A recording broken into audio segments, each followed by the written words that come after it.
Hi all, Margan എന്ന തമിഴ് ചിത്രത്തിൻ്റെ വിശേഷങ്ങളുമായിട്ടാണ് ഇന്ന് ഞാൻ എത്തിയിരിക്കുന്നത്. വിജയ് ആൻ്റണി നായകനായി എത്തിയിരിക്കുന്ന പുതിയൊരു തമിഴ് സിനിമയാണ് മാർഗൻ. ഈ സിനിമയുടെ മ്യൂസിക് ചെയ്തിരിക്കുന്നതും വിജയ് ആൻ്റണി തന്നെയാണ്. ഇതൊരു ക്രൈം ഇൻവെസ്റ്റിഗേഷൻ ത്രില്ലർ മൂവിയാണ്. ഒരു പെൺകുട്ടിയുടെ ഡെഡ് ബോഡി കിട്ടുന്നു. അത് അന്വേഷിക്കാനായി മുംബൈയിൽ നിന്നും ഒരു പോലീസ് ഓഫീസർ എത്തുന്നു. പോലീസ് ഓഫീസറായി എത്തിയിരിക്കുന്നത് വിജയ് ആൻ്റണി തന്നെയാണ്. ഈ പോലീസ് ഓഫീസറിന് ഇതിൻ്റെ സത്യാവസ്ഥ കണ്ടുപിടിക്കാൻ കഴിയുമോ, കേസന്വേഷണത്തിൻ്റെ ഭാഗമായി എന്തൊക്കെ പ്രശ്നങ്ങളാണ് അയാൾ ഫേസ് ചെയ്യേണ്ടി വരുന്നത് എന്നൊക്കെയുള്ള കാര്യങ്ങൾ സിനിമ കണ്ടു തന്നെ മനസ്സിലാക്കുക.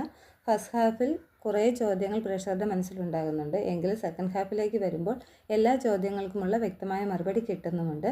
ലോജിക്കില്ലാത്ത കുറേ കാര്യങ്ങൾ സിനിമയിലുണ്ട്. അതൊന്നും മൈൻഡ് ചെയ്യാതെ കണ്ടാൽ നല്ലൊരു ഇൻവെസ്റ്റിഗേഷൻ ത്രില്ലർ മൂവി തന്നെയാണ് മാർഗൻ. ഇൻവെസ്റ്റിഗേഷൻ ത്രില്ലർ മൂവീസ് ഇഷ്ടപ്പെടുന്നവർക്ക് ധൈര്യമായി കാണാൻ പറ്റുന്ന മൂവി തന്നെയാണ്. ചില സോഷ്യൽ ഇഷ്യൂസ് സിനിമ നല്ല രീതിയിൽ ചർച്ച ചെയ്തിട്ടുണ്ട്. അതൊരു പോസിറ്റീവായി തോന്നി. ഇതിൻ്റെ മ്യൂസിക് ആൻഡ് സിനിമാറ്റോഗ്രാഫി അടിപൊളിയായി ചെയ്തിട്ടുണ്ട്. എന്നെ സംബന്ധിച്ച് വൺ ടൈം വാച്ചബിൾ മൂവി എന്ന് പറയാം. നിങ്ങളിൽ ആരെങ്കിലും കണ്ടവരുണ്ടെങ്കിൽ അഭിപ്രായം പറയുക. കാണാത്തവരുണ്ടെങ്കിൽ കാണാൻ ശ്രമിക്കുക. അടുത്ത വീഡിയോയുടെ വിശേഷങ്ങളുമായി വീണ്ടും കാണുന്നതുവരെ ബൈ ബൈ.